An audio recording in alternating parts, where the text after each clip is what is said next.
For a minimal compensation, because the city still has two bonds that are outstanding for the payment of the total facility. So rather than reissue the bonds, we are going to pay minimal compensation to the city for the use of the entire facility. They in turn will lease, which will give us triple net for the total operation of the facility. The city in turn will lease back 38,000 square feet from us for a total of $380,000. We had already planned on paying $10 a square foot for 15,000 square feet, which is approximately $150,000. So if you figure that 150 into the 380, that should approximately cover our operational costs for the facility. The way the numbers work today is the police and fire academies pay the Public Safety Academy $225,000.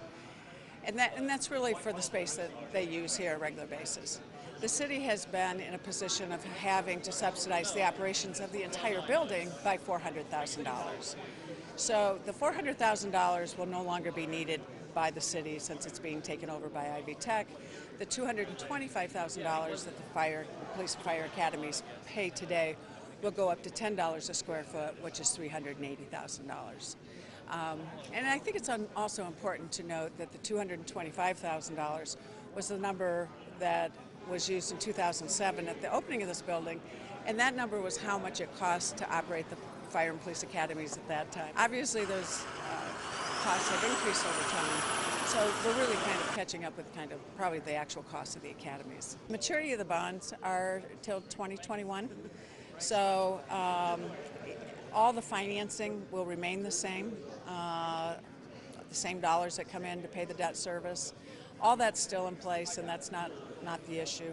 Really the tough issue that the city was dealing with is the $400,000 that was the shortfall on maintaining operations out here.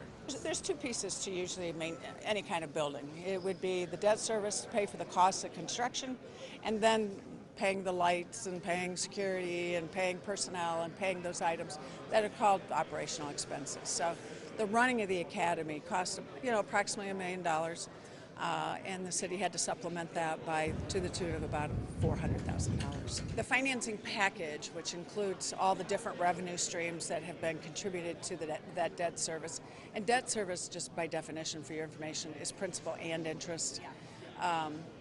So all that mechanism is still in place. To unravel the bonds and have to reissue new bonds was just not cost effective.